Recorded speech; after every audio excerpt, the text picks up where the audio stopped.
Ryan Embry here at the 2026 Hotel Data Conference here with STR President Amanda Hite. Amanda, great to see you again. Congratulations here. This is our first time at the Hotel Data Conference. Thank you. Record attendance was just announced. Welcome to the sweet spot. We're excited to be here. There was a ton of excitement that we just saw.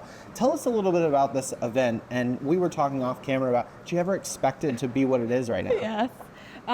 We started it 18 years ago with a couple of hundred people, maybe. Yeah. The very first year. We've always had it in Nashville. This is our home base for the STR part of our business. We are, most of our employees are here that are in the U.S. So we started it with a way to connect with customers, and more importantly, like, we all have this curiosity about the data. You know, we're constantly analyzing, looking at trends in the industry, and we wanted to get people together to hear, what are you seeing, and let's talk about it. Sure. And that's really how this started. So I think it's, for me, my most proud part of this conference is the feeling that everyone has when they come in, of being really open and curious and wanting to learn from each other. So you get some really good dynamic conversations happening in the networking breaks and in the hallway. Yeah, well, it's such an important time right now too, right? Because people are already starting, if you can believe it. Well, actually, probably you can, looking into 2027. This is why we do Hotel Data Conference when we do it. It's budget season. Brilliant, right? And you just got off stage, like I said. One of the fascinating pieces, like I said, we weren't here last year, but this is our first time. You said when you first stepped on stage, and you showed some of those original numbers. There was a little bit of a gasp in the audience. Last year, yes. Yeah. So, but this year, a little bit different story. Yes, we had a much better forecast to reveal this year. Last year, at this time, was when we took the forecast down to reflect what was happening in the industry. And this year, we raised the forecast, not just for the rest of this year, but also for 2027. So great to see, and a really cool inflection point. I made a note here, revenue for the first time outpacing expenses, right? What does that mean for the hotelier? Yeah, so we finally see the pace of growth on the revenue side outpacing the expense growth. I mean, we're in a high inflationary environment. Expense growth is something that will continue and hoteliers are having to deal with. But to see that we're actually going to get some GOP gains, it's super helpful. I mean, the point I made this morning, though, is our margins are not growing. Yeah. So we've got some room to grow efficiencies and productivity within the hotels to try to get margins to grow at the same rate of GOP growth. Yeah, it's challenging right now. And one of the things we're doing to combat, or CoStar is doing to combat that, bottom line data being added to the product. What's that mean for the hotel industry? Yeah, so within STR Benchmark and the CoStar platform, we introduced at the end of the first quarter our profitability benchmarking. P&L is something STR has done for 30 years. We did it on an annual basis, and we introduced our monthly benchmarking back in 2020, literally as the world shut down. Yeah, sure. So maybe not the best timing, but of course now we're prepared in an environment like we are today, a very complex operating environment for our hoteliers. Yeah. Yes, we need to grow revenues, but we must make sure that that is flowing through to the bottom line and that our operators and owners are actually making money. And that's not been the case in many types of hotels and many markets around the country. So we're trying to make sure that we bring that visibility of not just the top line growth that we want to see for the industry, but the flow through all the way to the bottom line. Yeah, I'd love to see that. And another thing that we're going to hear constantly about at this conference is AI, right? So, I guess the overarching question would be more of like, how are you incorporating AI into your products right now? Yeah, this is when I'm so thankful that we are a part of the CoStar Group entity. If you follow our other brands, Homes and Apartments launched AI in their products earlier this year. So we're continuing to build off of that. We will have AI search in the CoStar product in the same way that you see in Apartments and Homes. But for STR Benchmark specifically, what we're thinking about is making sure that we're integrating AI into the product, not just sitting on top of the product, but like we we interact with the clients all the time on the analysis in the industry. Sure. So we want to bring that through AI into the product for our customers to use. So we love when they pick up the phone and call us and want to talk about data, Right. but we also want to make it easier for them to surface it within their portfolios in product. And so that's the path that we're going down to bring that intelligence in the product and analyzing and spotting the trends, knowing what to look at, or sometimes not look at, right? Sometimes it's just as important to say like, hey, I only have a limited amount of time. Where do I not need to spend time right now? And that can be tricky, especially when you're looking at a larger portfolio of trying to discern what makes the most sense to drive profitability for my business for me to spend time on right now. 100%. Yeah, those complexities and driving efficiency so important right now, and turning that data into actionable insights. Yes. That's what, one of the promises of AI. So reason we're here at the Hotel Data Conference, thank you for taking the time. We'll let you get back. I know you're hosting almost 900 hoteliers here, so we'll let you get back to it, Amanda. Thanks for stopping by. Thank you, Ryan. Appreciate it. Hello everyone, Ryan Ember here with the Sweet Spot live on location in Nashville at the 2026 Hotel Data Conference here with Jan Freitag, National Director at CoStar. Jan, thank you so much for taking some time. It's very busy. You're hosting almost 1,000 hoteliers here. Yes, the energy. 18th year, sold out again. So heads up, next year we'll sell out again. But thanks for being here and sort of taking the pulse on the industry. We appreciate it. 100%. Congratulations. Amanda Hite opened us this morning saying last year when she unveiled the forecast, there were audible gasps in the crowd. I feel like behind us, people have been skipping, jumping down, up and down these escalators. Share with us, we got a revised forecast. Yeah, so we're proposing that RevPAR this year is up 4.4%. So that is the second upward revision we had to make, quote unquote. And the data is just so strong. Right. But then that means that next year we're going to see growth, but it's much slower growth. So next year we're thinking that RevPAR growth is going to be like 2.1% or so. So the negative way to say this is, our growth rate is cut in half. The positive way to say is like, we have growth on growth, right? 4% this year, 2% next year. Yeah, 100%. I mean, a lot of people are going into, we've talked to hoteliers here on the Sweet Spot, going into their budgets. These are very, very important numbers for them as they go into their budgets because they want to forecast. When we met last, we were at NYU. There had been 0 soccer games played in the U.S. Now, 104 games later, we got a crown champion. Obviously had a big impact. We're going to talk about that in a minute. But that strong performance, one of your big takeaways from this morning was strong performance is going to equal some tougher comps in 2027, right?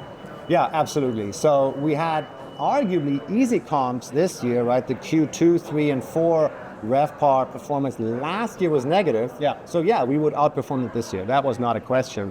But because, RevPAR in the second quarter was up 5.7%. That is a very stout result, obviously driven in June partially by the World Cup number we're going to talk about.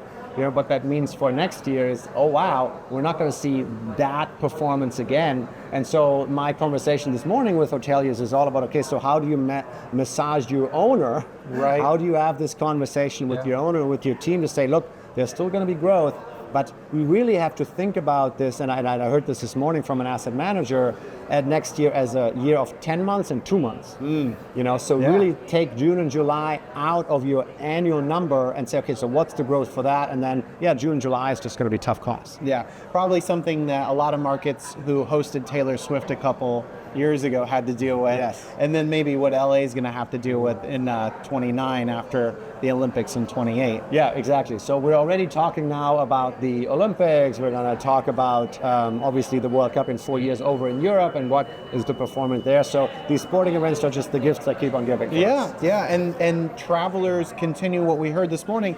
Consumers continue to prioritize travel, which is really, really great for, obviously, our industry. But not without its cautionary tales. You also had a watch your margins kind of take away from that. Maybe expand on that a little bit. Yeah, so we've had for the last year and for the last couple of years really this interplay between room rate growth and the rate of inflation being higher than room rate growth. And we're taking the rate of inflation sort of as a proxy for how much more things are expensive. And the costs for hotels are obviously going up. Higher labor costs, higher insurance costs, higher food costs, higher costs, energy, everything. Sure. So if your costs are going up, in order for your margins to expand, you need to drive room rate or revenue faster than than the cost increase, and that just is not happening. So my colleague Isaac Collazo spent 55 slides and an hour explaining how margins are decelerating, unfortunately. Now, the total dollar amount, everything gets more expensive, but it also means we're having more money available as profit, but the margins are coming down. And that's really to me, the main takeaway from HEC this year for the budget conversation for 2027 is watch your margin. Yeah, efficiencies, always looking for that, especially in these tight margin areas. So, and then lastly, your whole presentation this morning was themed around the World Cup. And I do want to bring it up because, obviously there was, the quote was 104 Super Bowls, right? And you kind of explored that case a little bit, found out maybe that might not be the case. Not quite, yeah, exactly. So the FIFA president had said at the time, just to explain to American audiences, hey, we have 104 soccer games and they look like 104 Super Bowls. That is of course not the case, and that was never meant to be the case. Super Bowl is the largest cultural sport event in America. It happens, once a year, right? And to sort of translate that was, I thought, always a little silly. So it turns out that the 104 Super Bowls, did not come to pass, and it was more like 30 Super Bowls, maybe if that. So yeah, it was still a very healthy impact. If you look at the markets that hosted games, Kansas City, New York, Philadelphia, Boston, very, very strong room rate growth. Interestingly, in some markets, actually, occupancy declines. We saw that specifically in Vancouver, but we saw it in Atlanta, we saw it in Boston. Why is that? Well, because corporate America, meeting travelers, meeting planners, said, you know what, I don't need to compete with the Tartan Army in Boston for a meeting. Let me just stay away. Let me have that meeting in August, or let me move that meeting to Chicago, for example. Chicago had a very, very strong June, July meeting calendar. So it's the room rate increase was absolutely expected and is exactly what came to pass. It just wasn't 104 Super Bowl. Yeah, I mean, that just proves we are a collective of markets. Things are going to be obviously different in each one with different factors there.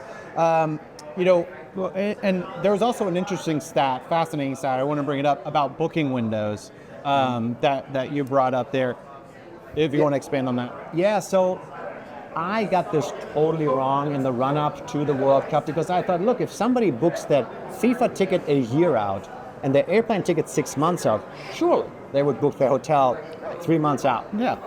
That did not happen. Right. And so we saw specifically the chart that I had this morning for arrival dates, June 11, 12, 13, 20 points of occupancy was booked after June 8th. So that's a booking window of like 3 or 4 days. Wow. For an event that you knew what happened, 6 years ago. Yeah. And you had a ticket from 1 year ago. So I just completely thought that the leisure traveler, the soccer traveler would also book their room way ahead. That did not come to pass. Very interesting. I wonder if that's a macro trend happening right now, those booking windows starting to shorten a little bit. Yeah, and maybe that's a takeaway for our friends, in LA who are hosting the Olympics. Hey, be very mindful how you manage that booking window. Lessons from history learned there. Yes. Final, as we wrap up, I always like to get any, you look at a lot of data, obviously. Yes. So any interesting data points that really stood out or surprising? The July data came out yesterday, and the luxury class RevPAR growth was 16%. Wow. So, wow. Talk about A, amazing, but B, tough comps. Yeah. In July of next year. But it was an amazing performance. July was very, very strong. And June as well. So we clearly saw, July was helped a little bit by 4th of July, 4th of July calendar shift, but also the World Cup, obviously the final and the bronze medal games, they all helped. So July was strong, June was strong. So now I think things are getting a little bit more normal from here on in. Awesome. Well, we'll continue to look ahead as you will, but thank you again for taking time out of your busy schedule to join us. Thanks for being here. All right. Thank you. Hello, everyone, Ryan Embry here with The Sweet Spot. We are live on location at the 2026 Hotel Data Conference. I am here with Erica Lipscomb, EVP Commercial Strategy at PM Hotel Group. Erica, thank you so much for joining me on The Sweet Spot. Well, thank you for having me. Very excited to be here. Yeah, first time here on The Sweet Spot. Yes. Not your first time here at Hotel Data Conference. Not my first time at Hotel Data Conference. This is conference number 8. Okay, Yes. all right. So Hotel Data Conference, you obviously are no stranger, you're a pro. What do you call a Hotel Data Conference a success, kind of reflecting back? What do you come here to accomplish and to learn? You know, this is our start of budget season. Sure. Right? So Yeah. I actually had dinner with Amanda last night and said, you do realize what you've done here, right? We cannot even start our budget calendars until there's an HDC. Yeah. So really what I look forward to is not coming here just to hear that the amazing news of an increase year over year or that we're going to increase in the year for the year. Sure. But what are those things that I can take away that can make it tactical for our teams? Mm-hmm. So learning from industry leaders that are here, we have amazingly smart people that are here at this conference, and we're really drafting and shaping what the industry will look like. So what are those learnings, and then how do I make sure that we trickle that down within the organization and get them to our teams? Which can change so rapidly, right? As we know, Absolutely. it's gone from a yearly change to almost feels like a weekly, especially with the AI and technology conversation. Yes. You were on a panel last year here at this same conference. I'm curious, what were some of the conversations then versus now? Yeah. And very different. I think it's been extreme polar opposites. Okay. I feel like last year there was a lot of conversation about AI, but more on the what is AI and how are we going to use AI. Yep. And it's already started in conversations this morning. You know, we started networking last night, and most people are now really talking about what is AI doing for us to make sure that we're efficient, making sure that our teams are effective, ensuring there's profitability back to our owners. Yeah. So it's gone from a concept to now actually how are we utilizing AI to be better in the industry, but keep in the forefront our customers. Yeah, it feels like we're in the sandbox now, right? And there's a lot of companies out there trying different things. It's the exploration process, and you know, maybe some success, but even lessons in the failure. I've been hearing a lot about that as well.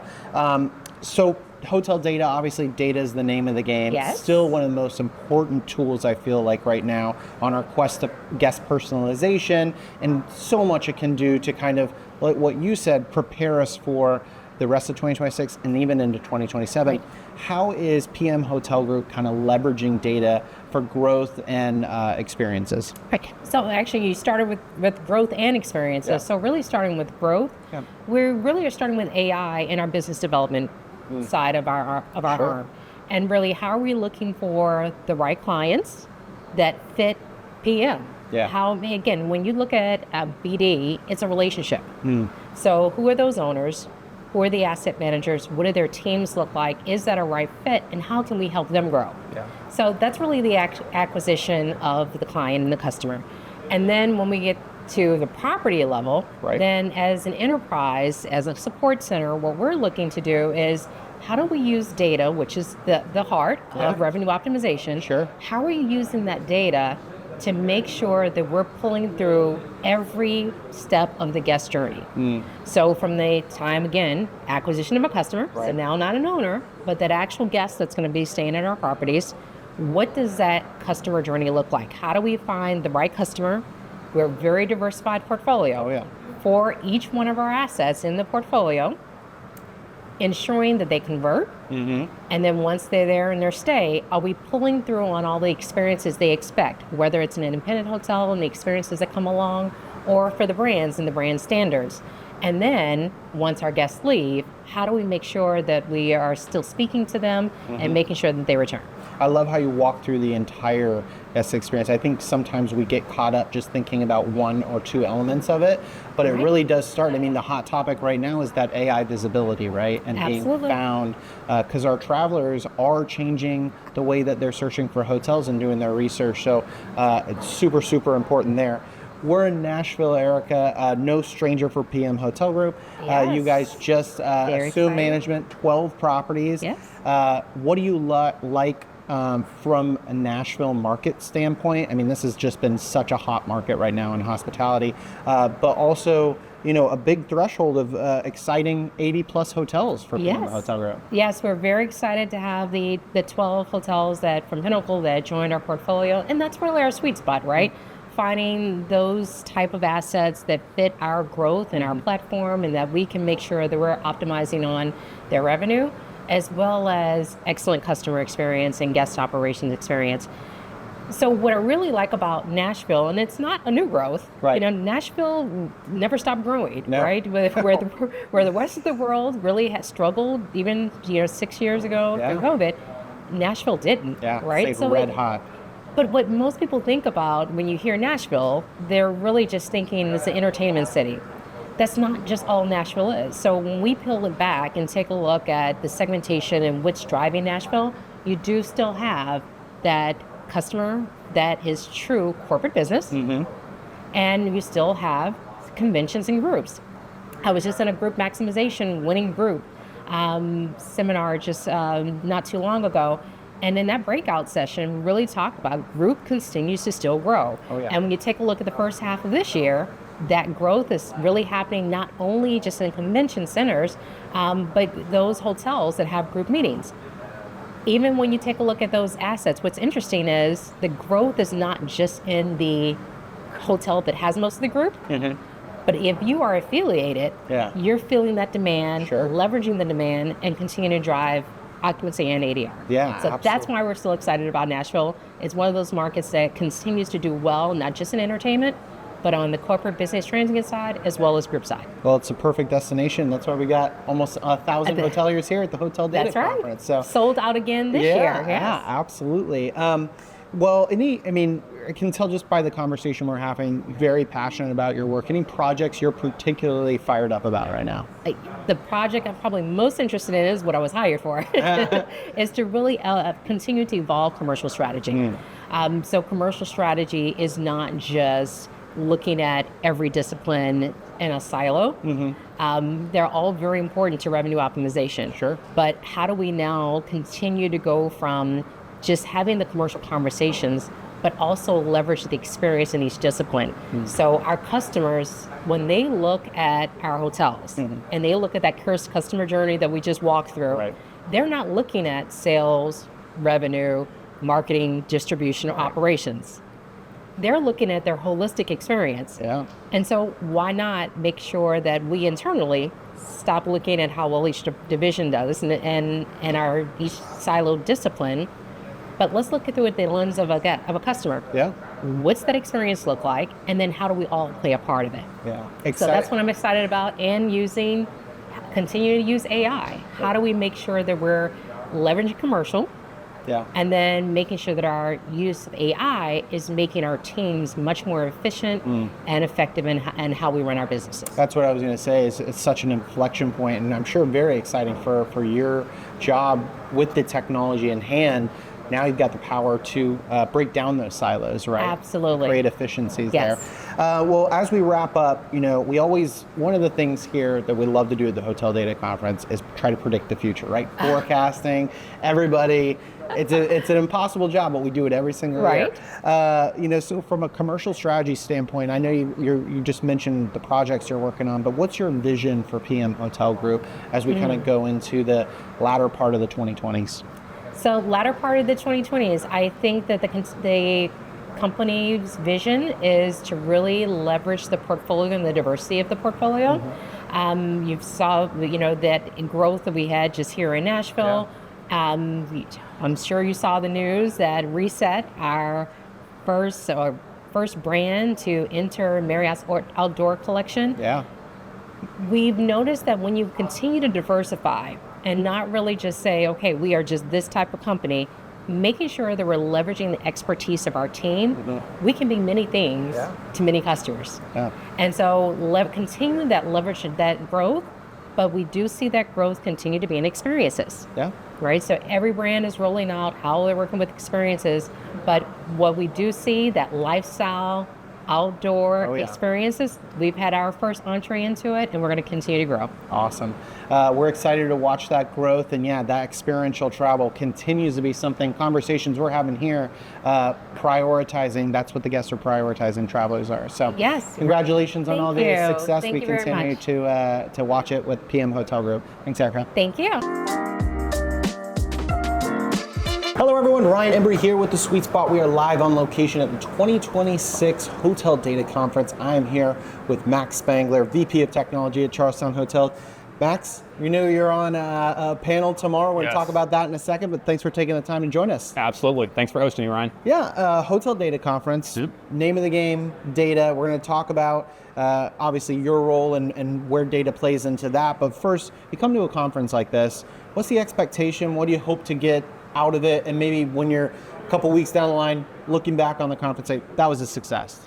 Yeah, for me, I spend a lot of time at conferences that are very narrow in scope, right? Whether it's Hite or the hospitality show, or even technology conferences that are outside of hospitality. Sure. So coming to HDC is always great. It's always refreshing. The keynote panel in the beginning always gives me hopefully optimism, and this morning it was very optimistic about the way things are going, so I'm thankful for that. But it's great to hear from commercial peers how they're using data, how they're surfacing insights, what tools they're using, and how they're turning it actionable. I mean, I think for me, as someone who spends a lot of time staring at screens, developing tools, looking at dashboards, hearing from people that actually depend on this information so crucially is really refreshing. So I get to cut through the noise a little bit and hear what's working and hopefully hear what's not. Yeah, and that's what leads to your panel tomorrow, connecting AI to commercial strategy.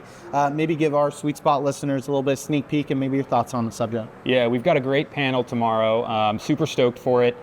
So we had a pre-call, as you tend to do with those panels, and as a result of that, we decided to zoom out a little bit, which I thought was important. So commercial still is the through line, as you would expect at HTC, but given the members that are on the panel, we've got some people that are on the revenue management side, we've got some people from HFTP, you've got me as an independent operator. We felt it really important to say, let's zoom out, let's take a pause, and let's look at where the industry is holistically. Sure. And so the questions are really driving off that. So you'll find that there's insights about, a year from now, what would we like to be doing differently, right? How are we driving actionable insights? What KPIs are important? What KPIs aren't important? Things like what's the difference between automation versus this new agentic era? So I think I'm actually really excited for it. The panel's great, and I think you're going to get some really interesting insights from a variety of different opinions. Yeah, and what we talked about is so much can change. And you could talk about what could happen in a year. I mean, that could be a couple cycles with technology right now. And that's why I was really looking for this conversation, Max, because I get industry leaders, sometimes brand leaders, but you're in it every single day, right? As VP of technology, where do you think we are in the AI adoption cycle? And then maybe zoom in a little bit on Charlestown Hotels.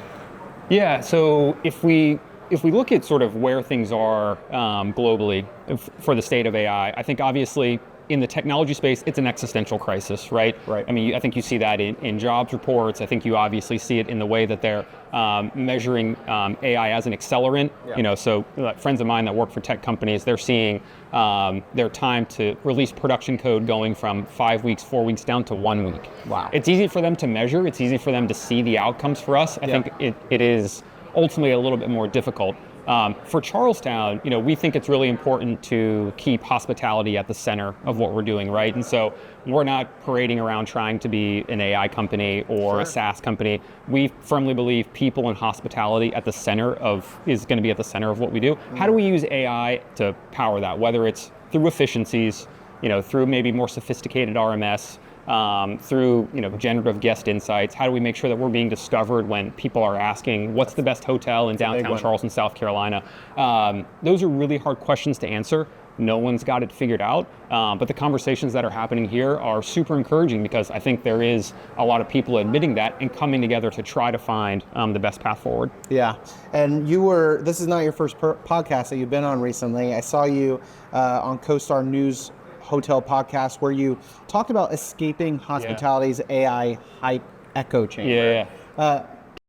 What's your thoughts on that, and maybe how do we avoid doing that here in spaces like this? Yeah, I mean, if you go on LinkedIn, you can feel like FOMO is like absolutely crushing you, right? Everyone is like piloting something new. Everyone is advancing seemingly at the speed of light. It's really important to come to a conference like HTC to get a real life temperature check with what people are doing and how they're doing it. There is a tremendous amount of hype. There's a tremendous amount of potential, but I think for a lot of us, and especially from someone sitting in the seat of an operator, you have to be very disciplined. Yes. You have to have a step-by-step sequence of how you're actually going to accomplish this. It's okay to introduce a little bit of chaos. We've done that in the early days. I mean, if you go back, to 2023, 2024, we're experimenting with all the frontier models. But eventually, we wanted to collapse that into a unified choice, pick one model so that we can move forward and start measuring, are our team members crawling? Who's walking? Who's running? How do we devise resources to help kind of get everyone on the same page, march in the same direction, and get better at this? Yeah. And so that's been our strategy. And fortunately, that's what I'm hearing here at the conference. Yeah, and the motivation for implementing AI can't come out of fear of we're not doing enough or we're just that FOMO feeling that you're talking about. It has to have, what you said, discipline and direction. Yeah, and Ryan, fear is a huge part. I mean, that's one of the things that we're constantly up against. I think the negative attitude and apprehension towards AI is only going to continue to grow over time, right? Just like the excitement over it is going to continue to grow. Yeah. Same thing's true for the negative. I mean, you have people that, absolutely have their head in the sand, which is okay for certain reasons. You have people that obviously have negative feelings about it because of the socioeconomic impacts. Sure. Companies potentially might be laying off, job displacement or replacement as a result of LLMs and the technologies that they introduce. There's the environmental factors. So all those things are absolutely true. We don't think it's, as Charlestown, our responsibility to sort of correct that, but we do want to make sure our associates, team members, and corporate leadership team know this isn't going anywhere. Yeah. It's fundamental, core to the business, and we're going to make an investment into our teams to make sure that they're prepared for this new wave, whatever it looks like. Yeah, it's exciting times, and it's okay to, experiment, fail sometimes, because that'll show you some lessons too. Sure.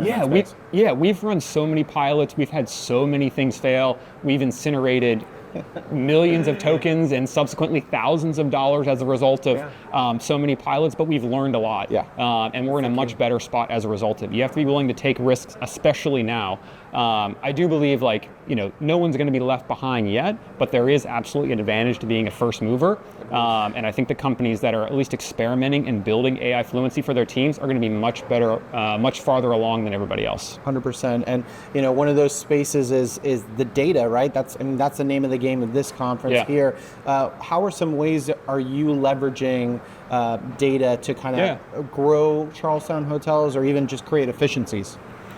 Yeah, so for us, it is a challenge. So think about the kind of company that we are. We focus mostly on the independent space. So we don't have sort of the technology through line like the brands have, where they can enforce a certain PMS, POS, CRS. It's very clean and organized and scalable that way. Yeah. For us, when we come into a new hotel operating environment, in most cases, technology hasn't been a major form of investment, right? I mean, most people don't come to Charlestown hotels with a great performing asset. They're like, we're in trouble, we need your help. Right. So then I come in, from the technology perspective, and it's like, okay, this is difficult. How are we going to extract information, put it into a centralized place, be able to sort of layer a BI tool or reporting package on top of it to actually surface the insights so these one-off owner-operators can get the insights that a company like Charlestown Hotels can deliver at scale with all the independent properties and things we've learned across the secondary and tertiary markets that we work in. So, I mean, to put it simply for us, it is about having a central data repository or warehouse. I mean, there's plenty out there, Databricks, Snowflake. We're a BigQuery customer. We do a lot with Google.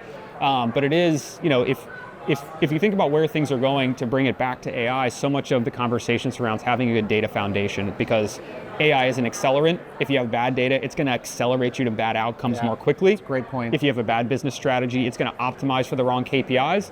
So for us, it is very much about having solid fundamentals. Yeah. That's not a reason for you to stop, right? It's just more a reason for you to proceed cautiously. Yeah, absolutely. And, you do it right, all of a sudden you get that personalization, which, hospitality has been really the last decade. It's been striving so much for, to get that personalization within the guest experience. So as we wrap up, we always like to, I know this is going to be difficult because, like we said, things change so quickly in the tech space, but what's your vision for Charlestown Hotels from a technology perspective? Yeah, great question. I thought you were going to ask me a hard one, like what's my favorite color? But no, for vision for technology, for us, as long as we keep like hospitality at the center as our North Star, that really does simplify things for us. It is going to be difficult. There's, obviously a whole host of different frontier models you have to choose from. Tokenomics is going to continue to be a big part. People talk about ROI with LLMs, but no one's really talking about the expense, and expenses continue to grow. Great point. Right? So we're focused really on, not only the ROI from some of the LLM tools, but obviously the tremendous cost that's associated with running them at scale. But as long as we keep people and human beings at the center, reducing mundane work, admin tasks, friction, so that our people can spend less time in front of screens and just be more hospitable, I think that really is the vision. Technology is going to support that. It's going to hopefully be more invisible. So the people that come to hospitality, they didn't come to like move information around, push paper, or spend time in front of a computer. They spent it to like be empathetic, to be excited, to surprise and delight. And so our goal, that's our North Star, and technology is going to be there to support it. Yeah, I mean, some industries, you're right, are going to be completely flipped upside down with this technology. But hospitality, we have that advantage of being a people-first industry. So I think it's like the key differentiator. And it honestly, it's like hospitality has an opportunity to have a really strong opinion. As so many industries are completely rolled over by this AI wave, hospitality can actually say, no, you know what, people in hospitality are at the center, and so as there is potentially more AI backlash and people are seeking more authentic experiences with people and connections, I think it's going to be a great benefit to our industry. Yeah, and we've seen from the data, experiences still seem to be... I think that's going to grow. Yeah, agreed. Max, appreciate the time. Thank you. We'll keep an eye on Charleston Hotels and everything you're doing over there. Great. Congratulations. Thank you. Hello everyone, Ryan Embry here with The Sweet Spot. We're live on location at the Hotel Data Conference 2026 here with Sam Trotter, Head of Digital Marketing for Indigo Road Hospitality Group. Sam, thanks for taking some time. Thanks for having me here. I'm excited to be here at the Hotel Data Conference. It's our first time here, but you said you're a pro. You've been here for many years. What does a successful Hotel Data Conference look like for you, and some of the takeaways that you look for? I really love having a good sense of what's going to happen next year. So you get some really great data here where you actually can take to your business planning sessions and use and say, hey, I have this from the data conference, and they're forecasting this growth in this market, and you have something tangible. So you're about to head into budget season, so having that in hand is really, really nice. Yeah, it's a big part of it. I mean, budget season, you got to make those operation efficiency. We talked about the margins, how tight those are right now, especially in hospitality. One of the ways that hospitality is changing right now is through AI search. You were on a panel here. For those that weren't able to join us here in Nashville, maybe unpack that topic a little bit, because it certainly be top of mind for a lot of hoteliers right now. Well, it was really fun. It was a packed house, so a lot of interest in it. There's a lot to talk about. I think, we did a little bit of an intro to the topic just so that everybody was sort of on the same page. But this is a new thing that we're all having to adapt to. Right. And we're going to have to focus on this. And in the panel, I said this feels a lot like 2006 when SEO was becoming a big thing. Yes. And, I remember I hired this French couple to do our SEO for this hotel that we were opening. It was like $10,000 in 2006. And it felt kind of like magic, like what are they actually going to do, right? And so it's really tough. Who do you listen to? What actually works? And it was a great panel. And there's no main takeaway other than we're doing a lot of A/B tests. We're trying to figure out what works. I'm looking at the dashboards from our different properties, who's doing well, who's not, and trying to pivot. And so we're at this really interesting phase where it's not really clear. Everybody's telling us different things. Who do you listen to? So I honestly think it's really exciting. The good news is it's a challenge that a lot of people are attacking at once, right? And that's where you're going to kind of find maybe lessons learned, even in those failures. So I think it is interesting because ultimately what happened with SEO is like there became a little bit of a game plan that you could attack it with, right? That people are still trying to kind of balance, and then there were switches, right? That's the other thing is you could attack it one way, and then all of a sudden next week algorithms change, and it's back to square one. So it was very, very interesting. But I think it's events like this and panels that you're on, Sam, that help kind of where everyone's going through this right now, and to try to get through the weeds on it and try to figure out what is a good course of action here. And it changes so quickly. I think AI gets the spotlight, obviously, for good reason, because it's just this up-and-coming technology. But digital marketing also feels like it's fast-changing and evolving, and it's been doing that for the past decade. You think about social media updates and everything like that. I guess, how do you view digital marketing right now from a strategic standpoint, and how hoteliers should be embracing and maybe investing in it? So that was a big question, yes, right? Sorry. I when I have new marketers join, junior marketers, I always tell them there's really no such thing as an expert anymore, right? Because it's going to change next year. Yeah. Right? Great point. There are certain fundamentals that will help you no matter what. From 10 years from now, they'll always be in play. I think what's really interesting now with AI is I feel like there's more emphasis on brand and category ownership. Mm-hmm. So if the AI is the most educated person in the entire world about hotels in Nashville, right? I mean, that's what it is. It's the most educated person in Nashville. What do you want to teach it? Yeah. Right? And so if you're teaching it, I have a pool and a fitness center, that doesn't really help, right? Because now you're just the same. Yeah. And so what category can you own? Can you be the wellness hotel of Nashville, right? And if you're the wellness hotel of Nashville, what that looks like is everything we say and we do reflects that. So I have spa packages, we have spa activations, we have a spa month, we have an amazing spa, we have spa content, we have spa creators that come in. And so when you're doing that, all of a sudden the AI is like, okay, no, this is the spa hotel of Nashville, because there's evidence, right? And so I think there's going to be more emphasis on this category ownership, right? More than ever. And that boils back down to your brand. Yeah. No, I love that. I think that's a great explanation to someone who might feel overwhelmed in this right now. But those searches also could get very specific, right? I'm looking for a place that's pet friendly, that is dedicated to wellness, where I've got my family coming to. So that's where it gets a little bit tricky. Of the categories could turn into subcategories and then very, very niche. But that's also the beauty of it, I think, on the other side, is that your travelers are going to be able to hopefully find the right hotel for them and what they're looking for. So going back to your question, you asked me about social media, right?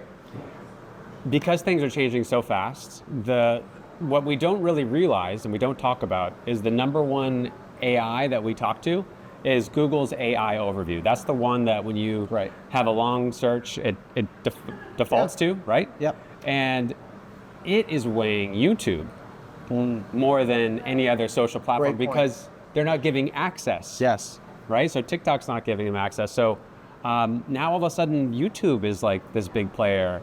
And so, we've got 76 locations. How do you scale YouTube? Yeah. And so, we're trying to figure this out in real time. And it's a lot. There's a lot of change happening. Yeah. Right? No, that's a great point, what you said about Google, because a lot of people might be listening to this being like, well, I'm not really looking or I'm not using AI in my everyday life. Well, Google's really, that AI overview, you are using, right? And it's just, it's going to become more and more, whether we know it or not, a part of our life. So that's a different conversation. Totally. What, Sam, Indigo Road Hospitality Group, you just mentioned it, tons of locations. What are some of the projects you're most excited about that you're working on right now? So we have amazing locations, and there's so many that are really interesting that we have coming up. We're dabbling in more and more to membership clubs, which is something that we have one right now in Bentonville, and then by the end of the year we'll have 2 more. So we're going from 0 to 3 in a pretty short amount of time. It'll be like a year and 2 months. We'll go from 0 to 3. So it's something that has been really fun to learn about, and there's new platforms to learn about. So that's really exciting. And then, I'm working on some fun data projects too, fun to me. Sure. Right. I'm trying to set us up to have our own loyalty program. Okay. And so I've got some cool things in the works, and I'm really excited about that because we have a diverse portfolio. We have coffee shops and restaurants and hotels and venues, and how do you get them all to talk, right? How do we put them all in one place but have them separate? Yeah. How can we share notes? How can we improve the guest experience? Yeah. So there's a lot of really cool things that are happening now, and one of the benefits of AI is partners are improving their platforms faster than ever. Oh, yeah. Which is fun if you have the right partners, Right. and they are doing it. Yeah. So Yeah, I mean, in loyalty programs, you also learn more about your guests and hopefully create personalization, which is, a topic that has been in hospitality, but we're getting closer and closer, I feel like, to what we may have talked about, 5 years ago at a conference like this, be like, there might be a time where we could do this, and now with the power of AI, it's possible. yeah. So, Yeah. Well, as we wrap up, kind of I know we just talked about the future, and it's hard to predict, but what would be kind of your vision for the future in your role at Indigo Hospitality Group? I would say that, I guess thinking more optimistically, ultimately it's going to be about the guest experience. It's going to be about the surprise and delight. Yeah. It's going to be about having great employees who are happy to be where they're at and that want to be there. Yeah. And the best marketing is a great experience, right? So what's my role in that? How can I help operations do their thing? And, that's the foundation of everything. Yeah. So at the end of the day, I think that's it. Yeah, there is a comfort, Sam, to being in an industry that we knew can only be disrupted so much by AI, but at the end of the day, it is going to still come down to people serving people and creating those memorable experiences, and hopefully AI gives the opportunity to do so. I have an anti-trend for you, right? Okay. So we're here at the Grand Hyatt. Yeah. There's no kiosks for Right. check-in. There's still front desk people. Yeah. 10 years ago at the Hotel Data Conference, I think we would have thought it was all kiosks. So hospitality has reigned supreme, and I think that's the future. Yeah. Yeah. Yeah, they say hospitality is the first ever industry, and it'll be, here for a long time. So Sam, we appreciate it. We're going to watch you and everything you're doing over there. We appreciate you taking some time with us. Thank you so much. This was a lot of fun. All right.